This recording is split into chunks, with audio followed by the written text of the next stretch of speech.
Right, well, welcome. My name's James. This is a webinar on behalf of Breedr.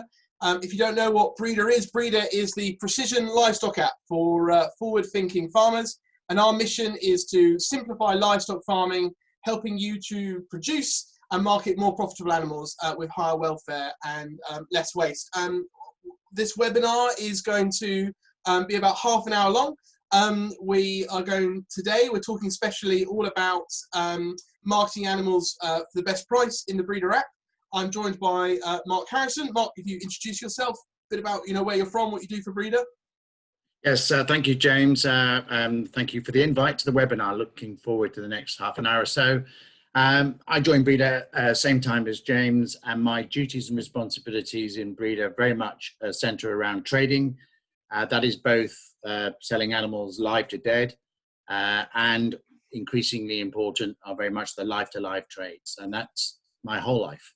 Definitely, and that is what we're going to be talking about today, is how you can use the Breedr tools to market your animals both for live and live to dead. So guys, we have a chat box and we have a Q&A box, so ask your questions.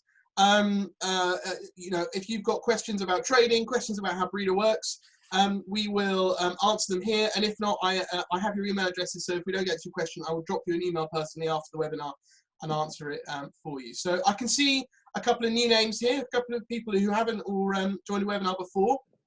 If you don't already have a Breedr account, it's completely free. You can get it online at breedr.co and click on the Get Breedr button. Once you've synced your BCMS, you will get sent a hat, because at Breedr, we give away this app for free, and we give these hats that say on the back by Breedr, because at Breedr we believe we need to invest in British beef farming, that this is a difficult time that the industry is going through, and we completely want to invest in you and invest in your business. So we're giving you this app, and we're talking this evening about how Breedr makes its money, which is when you trade, and the more profitable, the more animals you sell, the more profitable you are, the more that we also make as well. So that's how that's what we're talking about this evening. So I'm going to show you, if you've not seen before, this is my phone being shared onto the screen. So this is the Breedr app. Breedr app is available on Android and iOS. It works online and offline. You can have this across multiple teams. So if you've got a very large team, you can invite them all into your system. And before we talk about trading, I want to talk about a new feature which we've just released this week. And this is a hotly asked for feature, and it's the ability to download all of your animal records on a filtered list. So we're on the web app here.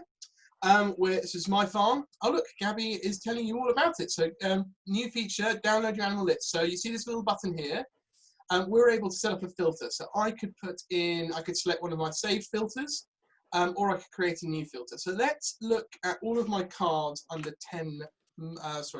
between 1 and 5 months, which is this year's calves, and I can then press this button here, and this will export all of these animals to a CSV file. I know lots of people have asked for this, so it's great to be able to act on your feedback and put things in. And on that point, if you have any feedback, do get in touch as well. So we want to, if you're using the app regularly at the moment, we want to hear your feedback. So you can also do the same in groups. So if you've got groups of animals that you want to download, you'll see also we've added these metrics. So these are all new up the top here. Those were put in fairly recently, and you can also tag your groups as what they are. And Mark, for trading, it's really important that we know what type of animal it is. So tagging the group is quite important, isn't it? Yes, hugely so. Without it, you can soon get in a pickle. So by having the functions of tagging, keeps everything straight, so the right animals are going to the right places for the right reasons. Yeah, definitely. So guys, do ask questions as we're going through. There's quite a few of you here, a few new names, so please do ask questions. And this is being recorded, so you'll be able to watch it online as well. So, Mark, trading with Breedr. Why would I, a farmer, want to trade with Breedr? What benefit is there for me? I am a farmer. I've got my animals. What's the advantage? I think, James, very simply, that trading on Breedr gives you the options of extracting the full value of the animal by recording its performance data, and then basically sharing or exposing that performance data with buyers who will actually pay you the value of that data. And it's a bit like the analogy of the used car sale approach, where you've got one car with a full service history and the other car's got virtually nothing going against it, and you've got to make a decision about which car you're going to buy. And inevitably the safe choice, the secure choice, the more assured choice is going to be the one with the full service history, the full lifetime history. And that is effectively what we're doing. We're setting up trades that you can rely on because they come with a full service history. Yeah, definitely. And actually, in fact, I can see that in my app. So I've got my mobile app here. If I click on my animals, let's select an animal. I'll put in here Aurea, and we can see her entire service history, can't we? And we can see here that she had a blackleg vaccine. We can see that, you know, I logged a note when she was approaching calving. I can see all the moves she's made, and I can see her complete medical history. And that's really what the Breedr app is built for, isn't it? It's really easy data recording. So that's really easy medicine recording. So I can click here and I can add a medicine really easily, vet med, and then I can select from medicines I've already added to my medicine cabinet. So the medicine recording is really easy. And then because the recording the data is easy, I can then analyze that data as well, can't I? So it's not just about the trading as well. It's I can use this data to make myself more profitable on the farm. But are you saying critically important is that it's not over just because you've had a really good trade, because you've given all of this valuable information out. It's what you learn from what you get back as well. So if you look at the life to death information that you get back, quite a bit of it just sits in a silo. It doesn't go anywhere. But actually you could use it to identify source farms, sires, systems, feeding regimes, everything you could possibly imagine that will hone the ability for you to repeat the best practice on your operation and deliver more animals, more quantity of, say, saleable beef in spec to what the end market really wants, by just constantly feeding back into your system the data that you're getting back from the facilities on Breedr. So one of the other things I really like about Breedr as well is the weight recording. And it's really easy for me to record weights, but Breedr also, because it's got access to so many animals in the system, there are so many farmers, so many different types of systems, that the predictive weight algorithm as well is really useful too. And you know, and does that helps with trading, doesn't it, as well? Because farmers can know when the animals are being finished. Is that right? Yes, I think weights and other, you know, soon to come data is going to transform the way that Breedr works, because yes, clearly you want to know that the animal is still actively performing, but most critically you want to have a better idea as to whether it's going to be in weight spec on a particular day, not just a random weight. We actually want to try and nail that date down in the diary, because clearly there is a cyclical price across the year, and there are advantages and disadvantages of getting your timing in place. So with the combination of a predicted weight on a predicted date, you've got the perfect scenario to start planning your marketing well in ahead of that animal actually being sold. Yeah, and that's available on the web app as well, isn't it? So you've got it on your mobile, and I can see when the animals are, and I can look at that on an individual animal level. But I'm also able to look at it like this, and I can see that this animal here is what Breedr would consider a sort of low to mid-level performing animal. And then I've got other animals as well, which Breedr, according to the algorithm, is saying are sort of quite high performing, and that's quite useful, I think, as well. And Mark, you know, we make trading quite easy as well, isn't it? It's all in the app. They can access you and access Brian, so that's quite a useful thing as well. Yeah, the idea is effectively to allow the app to do all of your trades. So you're having from personal experience now, after a few trades under our belt, the farmers are very much liking it, because it's saving them time in doing the activity of marketing their animals, because it is all contained within the app. We send out the requests for livestock, which is our terminology for wanting to buy something from somebody, unique to Breedr, and it has very detailed specifications. Because of the way the RFL is written, It's very easy for a farmer to identify the animals on their farm that they have got that meet that RFL. They offer back the animals. At that point, nobody's actually shared any detail about the animals. It is based on that predicted weight and predicted date analysis that is constantly going on in the background of Breedr as you add fresh weights and fresh data to your animals. And then eventually you get to the point of no return where you have to book those animals in. They have to be delivered, and the deal is basically done at that point. Again, 100% within the app, and you can see that transaction, if you like, as it occurs. So as I return a stage in the process of buying those animals, up comes the message on your phone under your trading tab that allows you to see exactly where you are with what group of animals that are being assigned to that particular request for livestock. That's great. And we're going to show you how that works. So guys, carry on asking questions. We've got a couple here. We can talk for a bit more and then we'll answer your questions. So thanks for sending those over. So trades are in the mobile app and the web app, aren't they? So I can click here on trades on the mobile app and I can see what Breedr is, what the Breedr processor. So what, Mark, you sit on the other end of this, don't you? And I do. Yeah, so basically I have created these and they are sent to active business units and accounts. Like every farmer has an account with Breedr, so we send them to specific accounts. We can customize that to a certain degree, so you don't get bombarded with totally inappropriate requests for livestock that you can definitely not meet. And on that basis, the list that you get here is very relevant for your type of operation.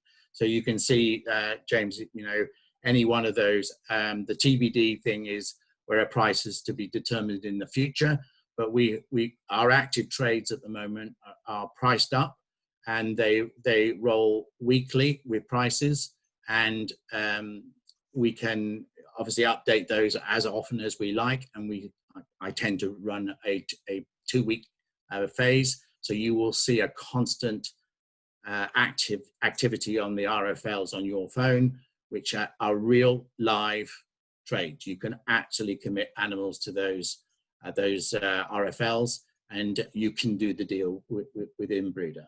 Yeah, so I mean, I as a farmer can click on these, can't they? And I can say that I'm interested. So if we walk through the process, Mark, so if I'm a farmer, so I can message you on here, can't I? So I can have a chat with you beforehand if I'm interested in knowing a bit more. You see the little message button at the bottom. Yeah. And I could view the grid and have a look at that. I could then say, and then I'd commit, I'd say I'm interested, and you'd get a notification about that. And then that creates sort of the start of the formal process. So that you then come back to me and find a bit more out about my farm, don't you? Find out. Yeah, and we've obviously got quite a bit of information already, but we may need to qualify some of the information.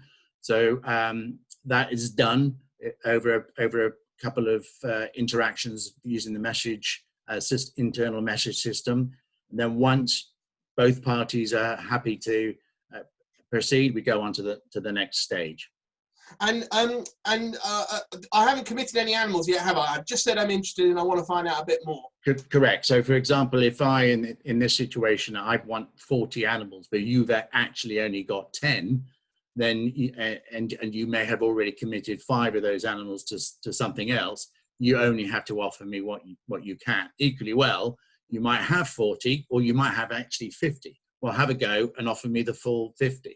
I can obviously accept or reject whatever number is offered back, because clearly, don't forget, these RFLs are going to a number of suppliers, a number of farmers. So, clearly after a period of time, once the deadline has been reached, we have a much better picture of who has the animals, who's made the offer, and who we're going to commit to.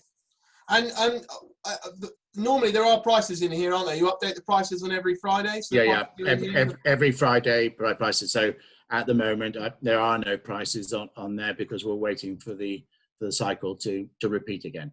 But the really important thing as well is that I can commit animals, a couple of weeks ahead if you're interested as well. So absolutely. I mean, the commitment phase is effectively a contract to supply those animals. So in clear terms, you have already by that point accepted the pricing that's given in a forward sense.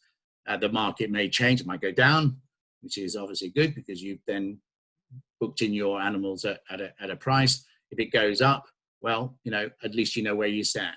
Yeah, and once I've committed my animals, you say which ones you do and don't want, don't you? If I say I've got 10, you might say to me, well, I have those 8, but maybe not those 2. And yeah, there's a bit of a negotiation as well, isn't there? Yes, it is, and it's done as much as anything, because one of the key aspects in terms of a farmer user is we want farmers to be able to do the drawing of the cattle off their farm themselves. We don't want or need to have other parties involved in the assessing of the animals on an individual farm. You put the time and effort into producing those animals. You've recorded the data. We've given you the feedback on where we think the animals are. We have the inherent understanding of what we're looking for, both in terms of grading and obviously weight, being in weight. And so I'll give you a specific example. We had a trade a couple of weeks ago where I was offered 35 animals. When I actually got the commitment from the farmer, when I saw the detail on the animals, I said, look, really, there are 10 animals here that you should keep back because they are not hurting. They're worth keeping on. They're still profitable to keep on the system that you're on. I'll just take the 25. Yeah. The result of that is 25 animals arrived at the processor like peas in a pod. Very much more efficient in terms of what the processor wanted. Instead of having to weigh through 10 that were out of weight, either over or they weren't so much over, but underweight.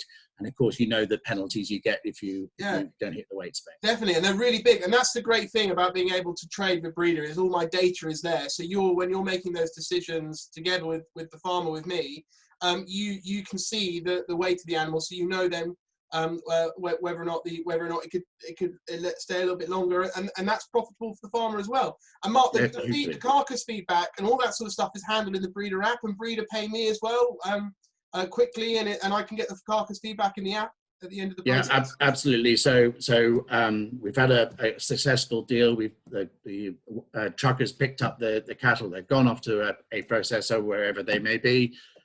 Clearly, virtually within 24 hours anyway, the classification sheet is available, so we can have a certainly an initial look at the gradings.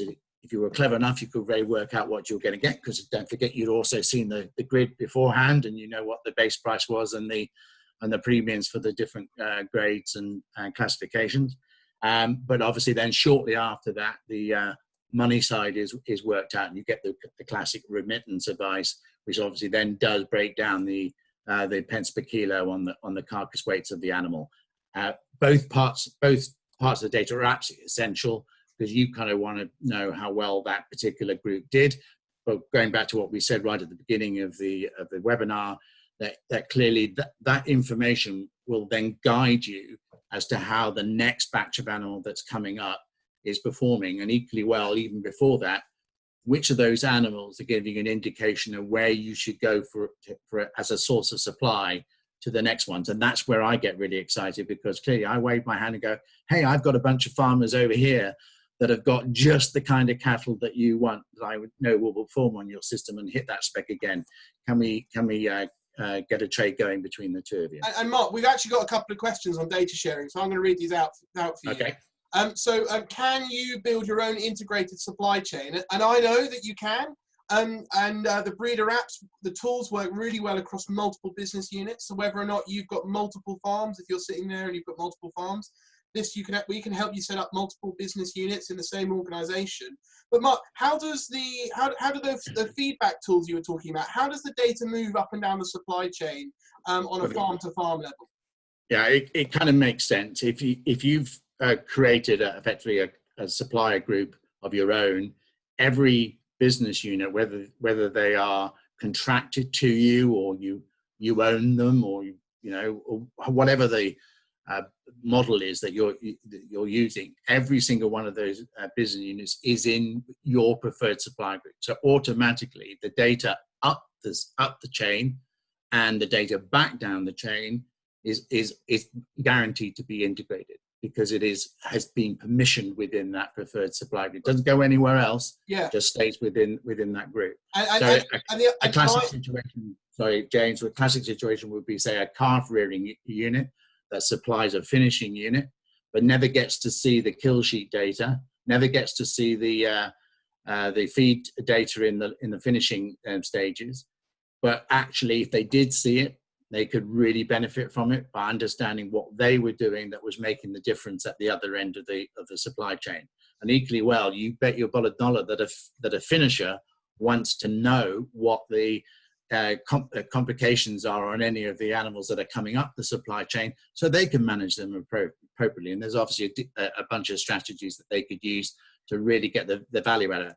That along the way is saving money, it's saving time, it's saving effort. And that is obviously contributing to the overall profitability of the animal as it goes through the system. But no one can see my data, can they, unless I choose to share it with 100% correct. You don't allow anybody you don't want to see it. So one of the questions I think fly past is, do the processors see the data?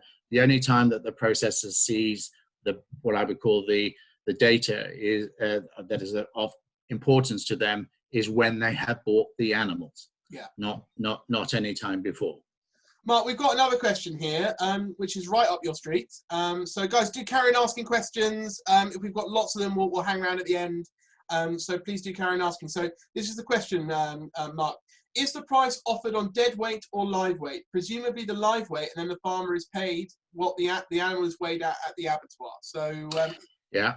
Now we're at the moment we are 100% dead weight, and I can't see it changing in the foreseeable future. And it's an interesting point about trying to work out what the true live weight was. The only way we could ever do that is if literally we recorded the live weight at the point that they were going into the abattoir. Even the farm weight on the day that the animal is picked up to go to the slaughter, even that is risky to be able to calculate back from the dead weight what the live weight pence per kilo live weight yield would be. So I'm quite passionate about it. Is that you've got shrinkage, you've got all sorts of dynamics going on. Really, what you want to focus on is what you're getting for the dead weight, and almost more than that, you want to know what is being the total saleable meat yield that I have gained from doing whatever it was in terms of a system that you're doing. And then obviously the pence per kilo, the highest pence per kilo that you can earn on selling the most saleable meat is then fairly easy to keep a track of. And Mark, I know at Breedr we make it really easy to weigh. This is the Breedr crush mode for anyone who's not seen it. And this is available in the free Breedr app, which accompanies everything that Mark's talking about with trading. And in here I can search the visual ID of an animal, and then I can type in a weight, or this links seamlessly with Weighhead. So the True Test Weighhead range, this links seamlessly. And this is a really useful tool, but even so, weighing it can still be quite difficult for me. I farm on my own. The cows are in the field at the moment. How often do you think I should be weighing to sort of get accurate information that then helps with the trades? Okay, if 6 to 7 weeks is about the most that I would stretch it. Now, don't forget, some people could do it really easy because their handling systems are set up to do it really easily. But if you are dependent on other people and your handling systems are not in the perfect position to do this, or the animals are out on pasture, you may need to adjust this. But it is certainly feasible with the right handling system to do it sort of every 4 weeks or so. Clearly, the more data you're collecting as you go along, as you close on the final weight of the animal, you probably could argue that you've done such a good job of weighing the animals up to that point, and you've got so much intelligence on that animal that you could keep to the 6 to 7 weeks out. But it's absolutely critical that you learn that process. You don't just guess it. And of course, the predictive weight engine in Breedr is there to act as a guide to how well that animal is doing, but it is only as good as the weight that you are recording. So fewer weights, less accuracy on the predicted weights. Mark, we've had another question, which is, you know, my animals are a bit different. So I've got some animals that aren't listed on these RFLs. Is a custom grid, or do you have different grids? How do I find out more about sort of trading in general? Yeah, that's an excellent question. If you haven't got, you know, blessed with a yard full of 100 Hereford crosses all out of the same genetics and everything like this, and you've got to literally licorice all sorts, you're bound to have different weight specs, different grades in that grouping. Now, some of that is going to come out naturally in how Breedr is assessing those animals as you're recording, as you're going along. What you then need to have is the ability to match those up to the specific RFL. So to answer the question, yes, there are different grids, and the different grids are there really to cover the full spectrum, or what I would call the native breeds, the continental crosses, the dairy crosses that are typically there. What you don't want to do is shipping animals just because they're within a weight, without recognizing that their carcass yield is going to be different, and therefore if you're sending them against one particular grid, you are going to get obviously penalties for it because they're not going to be fit for that particular job. So that's partly handled in Breedr, but the feedback that you get from Breedr allows you to regroup those animals. You don't have to take them out of the pen, but you just assess them differently. So I think you're going to do that little exercise. So, you know, you could have a target group there and put all your black and whites into it, for example, and you could constantly monitor that group. And then next door to it, you could have another group that was all your Hereford crosses, your Angus crosses, and you'd be managing those separately. When it comes to market them, you could select the individual animals from however many pens or fields that you were dealing with, and draft them to a specific RFL, knowing that specific RFL is matching the animals that you've selected against it. Yeah, it's what people do manually, but yeah, it's a lot easier on Breedr. And that's the point, isn't it? Is that when you digitize this all, your weight records, instead of them being on a piece of paper, or your medicine records, instead of them being on a piece of paper, it's all in the app. That's all, you know, everyone I imagine on this call already has a smartphone, and the Breedr app works on your smartphone. So you can get it right now. Go to the App Store, search Breedr Livestock, or go to our website, breedr.co, and get it for yourself. Mark, we've got some more questions, which is great. Okay. Let's keep Brilliant. the questions coming. This discussion's really good. We'll keep them going as long as we carry on having questions. So, Mark, I'll answer this one really quick because I think we've already covered it slightly, but it's been asked again, so I'll just cover it again. When the animal is sold on, is the history of medicine that has been treated transferred to the new buyer? Is the withdrawal time taken on? The answer to that is yes. When you buy an animal or transfer an animal in the Breedr app, whether you're in an integrated supply chain and you're moving on from the calf rearer to the finisher, or maybe from the store provider to the finishing unit, the withdrawal time moves over, so does the medicine history. The next question is, which I'll also answer again because it's really quick, if I'm selling to somebody else, or if I need to get the information out of the system, can I do that? Yes, you can. We make it really easy for you. We believe at Breedr the data is yours as the farmer, and that you have the right to do with the data what you want. So we've made it really easy to get the data out of the system. A couple of different ways you can do that. There are some help guides in our help center, which you can access by clicking this button here, and this opens up our help center, and we can search for some articles which explains how to do exports. Likewise, you can also get that in the mobile app. So if you click home, you go help, opens up our help center, and you're able to do exactly the same thing. So I hope that it answers your question, that person that asked. We've got some more questions, but we'll save those for a little bit later. So Mark, I am a farmer and I just want to know how easy it is to record information, right? So there are a couple of different ways that works in Breedr, isn't it? So how important is things like medical data when I'm looking at trading? Should I be using Breedr for recording my medicines as well as everything else and the weights? I think increasingly it's important that you have the medical data in Breedr, particularly around this aspect of withdrawal.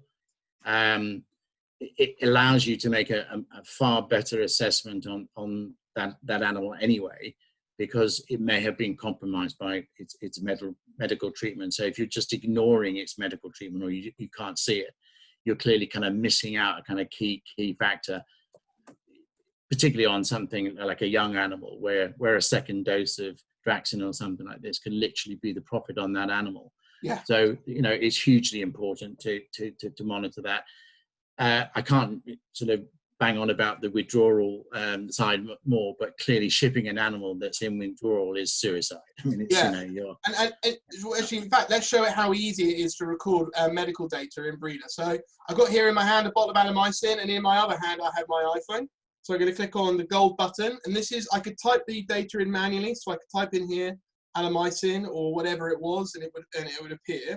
Or I can scan, can't I? So I'm going to press that, and it'll open up. I'm able to scan the QR code, and that's populated the batch size, the date I bought it, and then in here I would type in where I bought it from. In this case, this actual particular bottle I bought from West Point, and it cost me the grand price of £25.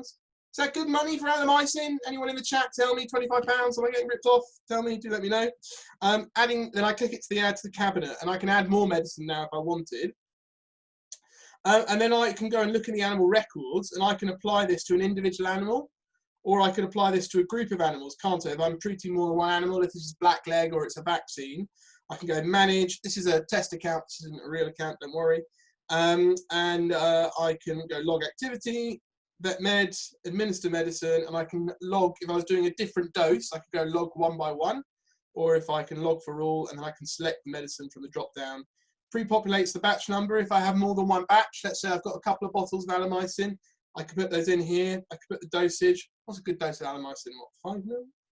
And then I can type in the reason. It's really important that we put in, you've got a team of people, gather them around, make a list of reasons, make sure you're all reporting on the same thing. So that helps build up the analytics in Breedr as well. So you can, have a sensible list. We've got one as well. So if you want to have a list to share with your team, we can send one round to you. And then I'd log that, and then it would populate my medicine book. And my medicine book would then be found here.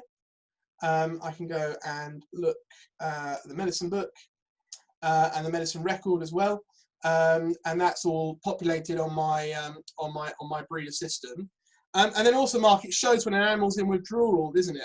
I can click on the little symbol there gives you a. So this animal's not in withdrawal. So as you were saying, sending an animal that's in withdrawal is financial suicide. So we make it really easy to make sure you're not sending animals that are in withdrawal as well, don't we? Yeah.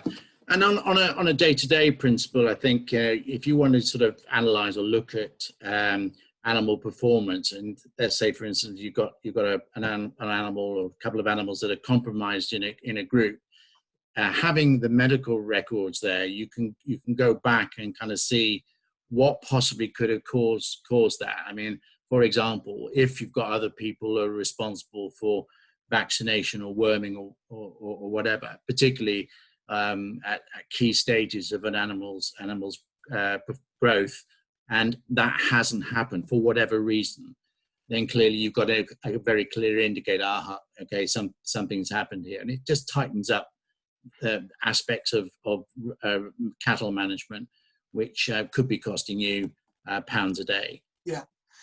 And Mark, I've seen how easy it is to record data in Breedr. I've seen how I can access the trades. And I also know that you're my point of contact. All sounds great, but what's it cost? What does trading cost me as a farmer?